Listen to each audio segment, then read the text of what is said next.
Hello friends, I hope everybody's having a great day today.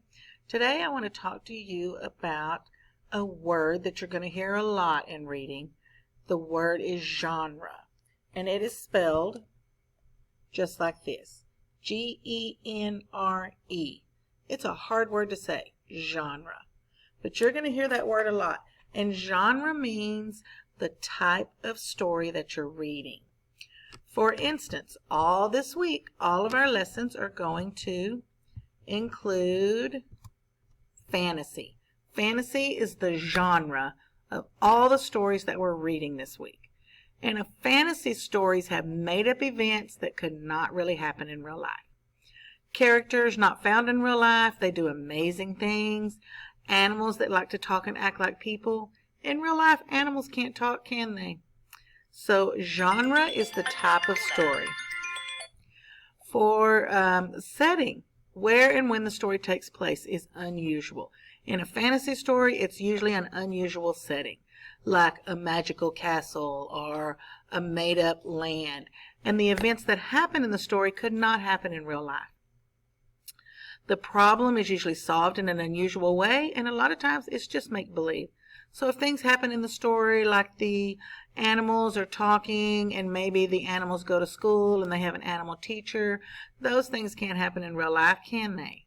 Because fantasy is made-up stories. That's how you know when you're reading a book if the genre of the book is fantasy. That means it's made up. You can use your imagination and you can write about anything. It can be magical. It can be anything you want it to be. It can be a person that can turn into an animal, because those things can't happen in real life. So that kind of book is called a fantasy. And all the books that we're reading this week will be fantasy books. We're also going to focus this week on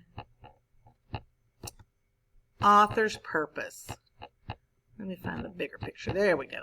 Author's purpose. So when you're reading your stories this week, I want you to be thinking about, why did the author write this story? There's 3 reasons why authors usually write a story. They are either to persuade, which means the author's trying to convince you to agree with him. Let's say I bought some brand new shoes and I love them so much I decided to write a little story about them.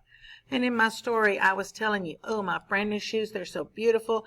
They're red. They have light up on the bottom. They have yellow laces. They're the fanciest shoes ever. I'm trying to persuade you to like my shoes.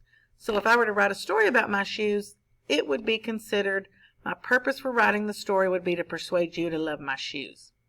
Another author's purpose is to inform. If I'm writing a story with just facts, let's say about the Grand Canyon, and I'm listing facts and I'm telling you all about the Grand Canyon, that reason for writing that story is to inform you of details about a topic. And the last one is called to entertain. Some stories are just fun to read and funny or sad or emotional, and they're just there to entertain you. They're telling you a great story just to entertain you. That's the only reason.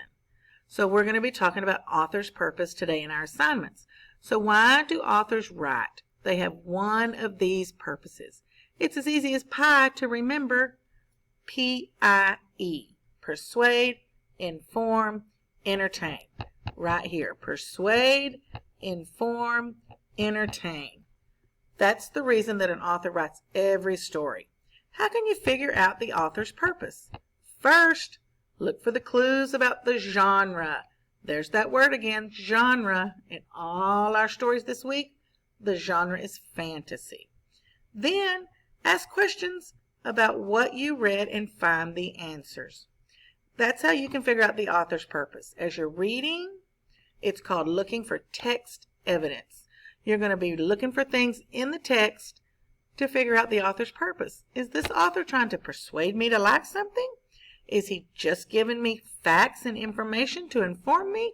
Or are they just entertaining me? It's just a good book. They weren't trying to persuade me. They weren't giving me facts. They just were trying to entertain me. That's how you know what the author's purpose is. And we're going to have several assignments this week that will involve thinking about the author's purpose. So all our stories this week, the genre is fantasy. And for today, we're going to be talking about the author's purpose.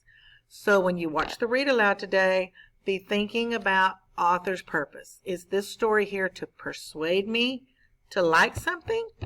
Is it here to inform me about something? Or are they trying to entertain me? Those are the questions I want you to ask today when you're listening to the read aloud.